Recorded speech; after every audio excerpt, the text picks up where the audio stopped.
ನಮಸ್ಕಾರ ಎಲ್ರಿಗೂ ಮನೆ ತಿಂಡಿ ತಿನಿಸು ಚಾನಲ್ಗೆ ಸ್ವಾಗತ. ನೀವು ಮೊದಲನೇ ಸಲ ನಮ್ಮ ಚಾನಲ್ಗೆ ಬರ್ತಿದ್ದೀರಾ ಅಂದರೆ ಸಬ್ಸ್ಕ್ರೈಬ್, ಲೈಕ್, ಶೇರ್ ಮಾಡೋದನ್ನ ಮರಿಬೇಡಿ. ಇವತ್ತು ನಾವು ಹೇರಳೆಕಾಯಿ ಸಿಪ್ಪೆ ಗೊಜ್ಜು ಹೇಗೆ ಮಾಡೋದು ಅಂತ ನೋಡೋಣ. ಇದಕ್ಕೆ ಬೇಕಾಗಿರೋ ಪದಾರ್ಥಗಳು ಹೇರಳೆಕಾಯಿ ಸಿಪ್ಪೆ, ಅಚ್ಕಾರದ ಪುಡಿ, ಸಾಸಿವೆ, ಇಂಗು, ಕಡಲೆಬೇಳೆ, ಉದ್ದಿನಬೇಳೆ, ಬೆಲ್ಲ, ಅರಿಶಿನದ ಪುಡಿ, ಕೊತ್ತಂಬರಿ, ಕರಿಬೇವು, ಉಪ್ಪು, ಎಣ್ಣೆ. ಈಗ ಒಂದು ಬಾಣಲೆಗೆ 4 ಚಮಚದಷ್ಟು ಎಣ್ಣೆ ಹಾಕ್ಕೊಂಡು ಕಾದ್ಮೇಲೆ 1/4 ಚಮಚದಷ್ಟು ಸಾಸಿವೆ ಹಾಕಿ ಚಿಟ್ಕುಟ್ಟಕ್ಬಿಡಿ. ಸಾಸಿವೆ ಚಿಟ್ಕುಟ್ಟಿದ್ಮೇಲೆ 1 ಚಿಟಿಕೆ ಅಷ್ಟು ಇಂಗನ್ನು ಹಾಕಿ. ಅದ್ರ ಜೊತೆಗೆ 1 ಚಮಚದಷ್ಟು ಕಡಲೆಬೇಳೆ, ಉದ್ದಿನಬೇಳೆ ಮಿಕ್ಸ್ ಮಾಡಿರೋದನ್ನು ಹಾಕಿ ಕೆಂಪಗೆ ಹುರ್ಕೊಳ್ಳಿ. ಕಡಲೆಬೇಳೆ, ಉದ್ದಿನಬೇಳೆ ಕೆಂಪಗಾದ್ಮೇಲೆ 1 ಎಸಳು ಕರಿಬೇವನ್ನ ಹಾಕ್ಕೊಳ್ಳಿ. ಈಗ ಅದಕ್ಕೇನೆ ಸಣ್ಣದಾಗಿ ಹೆಚ್ಚಿಟ್ಕೊಂಡಿರೋ ಹೇರಳೆಕಾಯಿ ಸಿಪ್ಪೆನೂ ಹಾಕ್ಕೊಂಡು ಚೆನ್ನಾಗಿ ಹುರಿಯಿರಿ. ಇದು ಚೆನ್ನಾಗಿ ಬೇಯಬೇಕು, ಒಂದು 10 ನಿಮಿಷ ತಗೊಳುತ್ತೆ.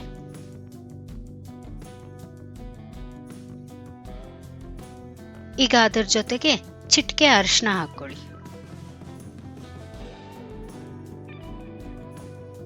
ಒಂದು 8ರಿಂದ 10 ನಿಮಿಷ ಆದಮೇಲೆ ಇದು ಸ್ವಲ್ಪ ಬೆಂದಿರುತ್ತೆ. ಈಗ ಅದಕ್ಕೆ ಅರ್ಧ ಲೋಟ ನೀರು ಹಾಕ್ಕೊಂಡು ಕುದಿಯಕ್ಕೆ ಬಿಡೋಣ. ಇದು ನೀರಲ್ಲಿ ಚೆನ್ನಾಗಿ ಕುದ್ದು ಬೆಂದಾದ್ಮೇಲೆ ನೋಡಿ ಈ ತರ ಬಣ್ಣ ಬದಲಾಗುತ್ತೆ. ಈಗ ಇದಕ್ಕೆ ರುಚಿಗೆ ತಕ್ಕಷ್ಟು ಉಪ್ಪು ಹಾಕೊಳ್ಳೋಣ.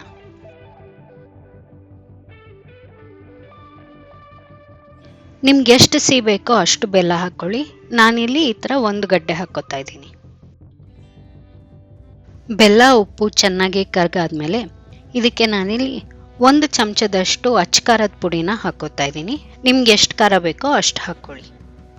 ಇದೆಲ್ಲ ಕಲಸಿ ಚೆನ್ನಾಗಿ ಕುದಿಯೋಕ್ಕೆ ಬಿಡಿ.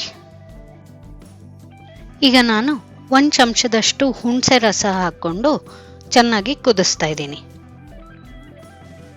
ಇದು ಚೆನ್ನಾಗಿ ಕುದ್ದಾದ್ಮೇಲೆ ಕೊನೆಯಲ್ಲಿ ಒಂದು ಸ್ವಲ್ಪ ಕೊತ್ತಂಬರಿ ಸೊಪ್ಪನ್ನು ಹಾಕ್ಕೊಳ್ಳಿ. ಇದು ದೋಸೆ, ಚಪಾತಿ, ಬಿಸಿ ಅನ್ನಕ್ಕೆ ತುಪ್ಪದ ಜೊತೆ ತುಂಬ ಚೆನ್ನಾಗಿರುತ್ತೆ. ಈ ರೆಸಿಪಿ ನಿಮಗೆ ಇಷ್ಟ ಆದಲ್ಲಿ ಸಬ್ಸ್ಕ್ರೈಬ್, ಲೈಕ್, ಶೇರ್ ಮಾಡೋದನ್ನು ಮರಿಬೇಡಿ. ಧನ್ಯವಾದಗಳು.